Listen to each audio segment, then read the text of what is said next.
Hello everyone. सो आज जो मेरे पास सामने है साइंस का एनसीईआरटी बुक जिसका नाम है क्यूरियोसिटी। ध्यान रखिएगा, जो पहले का एनसीईआरटी बुक था पूरा सिलेबस चेंज हो चुका है और ये जो नया बुक है जिसका नाम है क्यूरियोसिटी, इसमें बहुत सारी चीज़ें ऐड की गई हैं। तो आज के वीडियो में हम यही डिस्कस करेंगे कि नया जो हमारा एनसीईआरटी बुक आया है साइंस का क्लास 7 का, इसमें क्या क्या चीज़ें इंक्लूड की गई है, नया सिलेबस हमारा क्या होने वाला है, और भी बहुत सी चीज़ों के बारे में डिस्कस करेंगे कि आपको डेली क्लासेज कहाँ मिलेंगी, अगर आपको मान लीजिए ऑनलाइन पढ़ना है तो आपको क्लास कहाँ मिलेंगी, उसके बाद आप इस बुक को कहाँ से परचेज कर सकते हैं। तो ये सब चीज़ों के बारे में आज की इस वीडियो में डिटेल में डिस्कस करेंगे। सबसे पहले अगर बात कर लें तो एनसीईआरटी का नया जो करिकुलम आया है, इसमें ये बुक का नाम क्यूरियोसिटी रखा गया है। अगर आपको इस बुक को ऑनलाइन डाउनलोड करना है तो यहाँ पे क्यूआर कोड दिया हुआ है, आप चाहे तो इसको स्कैन करके डाउनलोड यहाँ से कर सकते हैं ऑफिशियल एनसीईआरटी के वेबसाइट से। आगे अगर बात करें इस बुक की प्राइसिंग की, तो यहाँ पे आप देखेंगे कि ये जो बुक है इसका प्राइस 65 रुपीज ओनली है, क्योंकि एनसीईआरटी बुक है, गवर्नमेंट बुक है, तो यहाँ पे एकदम से कम प्राइस होती है 65 रुपीज। आप अमेजन से खरीदिए या फ्लिपकार्ट से खरीदिए, मैं आपको रिकमेंड करूंगा कि आप इसको अमेजन से परचेज कर लें, क्योंकि अमेजन अभी ऑफिशियल पार्टनर बना हुआ है इसका। अमेजन से आप खरीदेंगे तो आपको सस्ता पड़ेगा। अगर हम आगे बात कर लें तो ये जो बुक है ये कब आया था, तो इसका पहला एडिशन आया था 2025 में, अप्रैल 2025 में ये लॉन्च हुआ था, और दूसरा बार ये 2026 जनवरी में रिपब्लिश हुआ है। ध्यान रखिएगा, 2026 में ये रिपब्लिश हुआ है। एनसीईआरटी बुक एक बार आता है तो 7 साल, 8 साल, 10 साल, 15 साल ऐसे चलता है। तो अभी अगर ये 2025 में लॉन्च हुआ है तो मुझे ऐसा लगता है कि लगभग 35 तक तो चलेगा, 2035 तक तो ऐसे ही चलेगा, यही बुक चलेगा, थोड़ा बहुत रिवाइज होके यही बुक चलने वाला है। तो अगर आपको परचेज करना है क्लास 7 का नया एनसीईआरटी सिलेबस के हिसाब से पढ़ना है अगर आपको, तो आप इसको परचेज कर सकते हैं। ज़्यादा कुछ प्राइस है नहीं, अमेजन पे जाके आप परचेज कर सकते हैं। वैसे आपकी सुविधा के लिए नीचे डिस्क्रिप्शन में मैं इसका लिंक दे दूंगा। आगे अगर हम बात कर लें तो बहुत सारी चीज़ें इसमें दी गई है जो कि आप अगर चाहें तो पढ़ सकते हैं। मैं यहाँ पे इस सबको स्किप कर रहा हूँ। हाँ, इसमें यहाँ पे देखिए, यहाँ पे क्या क्या दिया हुआ है, तो कुछ फैसिनेटिंग फैक्ट इसमें चैप्टर को ज़्यादा इंटरेस्टिंग बनाने के लिए, क्योंकि एनसीईआरटी पहले पढ़ना थोड़ा सा बोरिंग लगता था, अभी इसको इंटरेस्टिंग बनाने के लिए कुछ फैक्ट्स वगैरह भी दिए गए होंगे आपको। उसके बाद डाइव डीपर, यहाँ पे कुछ ऐसे भी एडवांस कॉन्सेप्ट दिए गए हैं जिससे कि आपका नॉलेज बहुत ज्यादा बढ़ेगा। उसके बाद होलिस्टिक लेंस का मतलब है, यहाँ पे आपको हॉरिजॉन्टल कनेक्शन मिलेगा। जो आप कॉन्सेप्ट पढ़ेंगे वो कहीं ना कहीं मल्टीपल पर्सपेक्टिव में बहुत सारे अलग अलग तरीके से आपके डेली लाइफ से कनेक्ट करेगा। और सबसे इम्पोर्टेंट और सबसे बड़ी बात यह है कि यहाँ पे आपको साइंस और सोसाइटी दोनों को कनेक्ट करने का काम किया गया है। मतलब अभी तक क्या होता था, आप जो पढ़ते थे आपको लगता ही नहीं था कि हमारे लाइफ में कुछ काम आएगा, लेकिन अब जब आप नया एनसीईआरटी पढ़ेंगे आपको लगेगा कि ये हमारे लाइफ में, डेली लाइफ में काम आएगा, और कहीं ना कहीं ये हमको सोसाइटी से कनेक्ट करता है। अभी बात करेंगे सिलेबस का, लेकिन थोड़ा सा जान लेते हैं इसमें क्या है। तो इसमें सबसे पहले नो अ साइंटिस्ट भी दिया हुआ है। नो अ साइंटिस्ट का मतलब है कि स्टूडेंट यहाँ पे सीखेंगे कि कौन से वैसे साइंटिस्ट हैं जो इंडियन और इंटरनेशनल साइंटिस्ट जिन्होंने साइंस के फील्ड में अपना योगदान दिया है। इस सब के बारे में भी डिटेल में बात किया गया चैप्टर में। आगे हम बात करें तो एक इन अ नट सेल, मतलब एक छोटे से एक शॉर्ट में क्या क्या बोला गया है। इसमें आपका लर्निंग इनहेंस होगा, कहीं ना कहीं आपका लर्निंग बूस्ट होगा। दूसरा, आप प्रोजेक्ट वगैरह को भी एक्सप्लोर करेंगे। और ये कुछ फंडामेंटल राइट दिया हुआ है, आप इसको पढ़ लीजिएगा कि हमारे पास क्या क्या राइट, क्या क्या अधिकार होते हैं। एक पार्टिकुलर नागरिक के पास क्या क्या अधिकार हो सकते हैं, ये सब चीजें के बारे में डिस्कस की गई है। उसके बाद ये हमारे इंडियन कॉन्स्टिट्यूशन का प्रीएम्बल दिया गया है। और आगे अगर देखें तो इसमें किन किन लोगों का योगदान रहा इस टेक्स्ट बुक को डेवलप करने में, ये सब चीज दिया गया है। यहाँ से फंडामेंटल ड्यूटी दिया गया है कि संविधान हमें क्या क्या चीज ड्यूटी परफॉर्म करने के लिए बोलता है, और क्या क्या चीज हमें as a particular, as a citizen हमें क्या क्या चीजें परफॉर्म करनी चाहिए। ये सब कुछ एक्नॉलेजमेंट दिया हुआ है, जिससे हमें कुछ ज्यादा बहस है नहीं।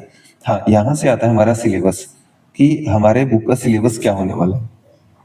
ध्यान रखिएगा, ये जो कंटेंट्स है इसमें सबसे पहले आपको फॉरवर्ड जो हम अभी देखें अबाउट दिस बुक कैसे बनाया गया है, क्या क्या चीज है, इससे हम लोगों को कुछ ज्यादा खास भाषाएं नहीं, हमें इसे अभी छोड़ देना है, बाद में देखा जाएगा। आप बुक लीजिएगा, वहां से पढ़ लीजिएगा। देखिए, सबसे पहले चैप्टर 1 जो स्टार्ट किया गया है, चैप्टर 1 में the इवर evolving world of science है, यहाँ से शुरू किया गया है।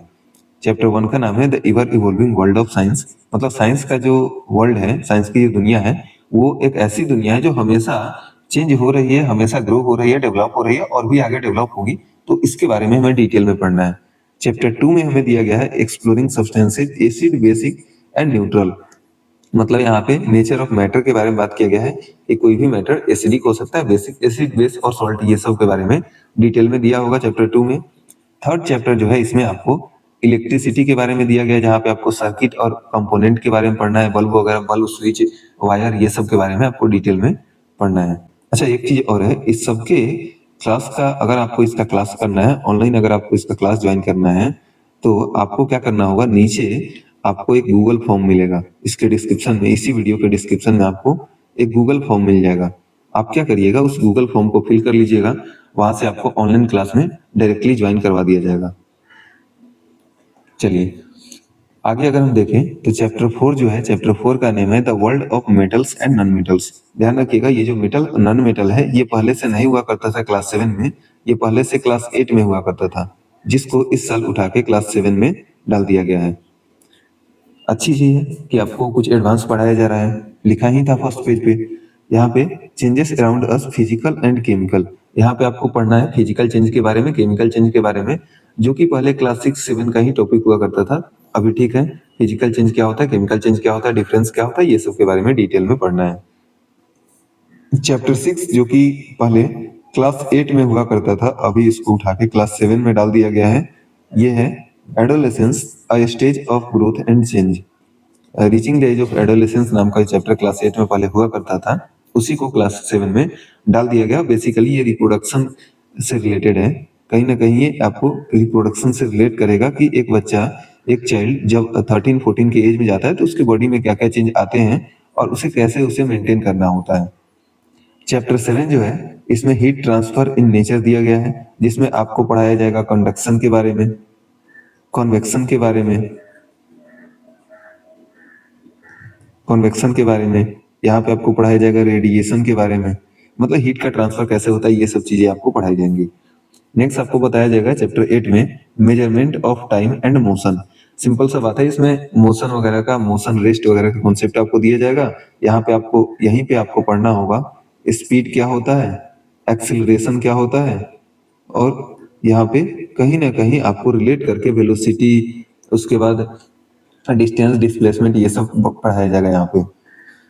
और आगे चैप्टर 9 में आपको मिलेगा लाइफ प्रोसेसेस इन एनिमल्स। बेसिकली ये जो चैप्टर था ये आपको पहले क्लास 10 में देखने को मिलता था, जिसका कुछ बेसिक यहाँ पे ऐड किया गया है। क्लास 10 का जो चैप्टर था लाइफ प्रोसेसेज, तो लाइफ प्रोसेसेज प्लांट्स और एनिमल्स दोनों मिला के ये पूरा एक चैप्टर हुआ करता था क्लास 10 में, जिसको अभी इंक्लूड किया गया क्लास 7 में। अगर आप चैप्टर 11 का बात करें, चैप्टर 11 में आपको पढ़ना है लाइट, शैडो एंड रिफ्लेक्शन। कितना डेप्थ में पढ़ना है, ये जो हम इस चैप्टर को पढ़ेंगे, वही मैंने अभी आपको बोला है कि आप जब लाइव क्लास में ज्वाइन करेंगे तो वहां पे आपको बता देंगे कि कितना आपको डेप्थ में पढ़ना है। जाइएगा, नीचे गूगल फॉर्म का लिंक दिया हुआ है, उसको फिल कर लीजिएगा, वहां से आपको लाइव क्लास में ज्वाइन करवा दिया जाएगा। चैप्टर 12 का बात करें तो चैप्टर 12 में आपको पढ़ना है अर्थ के बारे में, मून के बारे में और सन के बारे में। बेसिकली यहाँ पे सोलर सिस्टम के बारे में पढ़ना है, यहाँ पे आपको सोलर सिस्टम के बारे में पढ़ना है, जो कि फिर से वही बात है, ये भी आपका क्लास 8 का टॉपिक हुआ करता था, जिसको अभी 7 क्लास में इंक्लूड किया गया है। तो ये हमारा पूरा सिलेबस है जो कि क्लास 7 में हम लोग पढ़ने वाले हैं अपने लाइव क्लास में।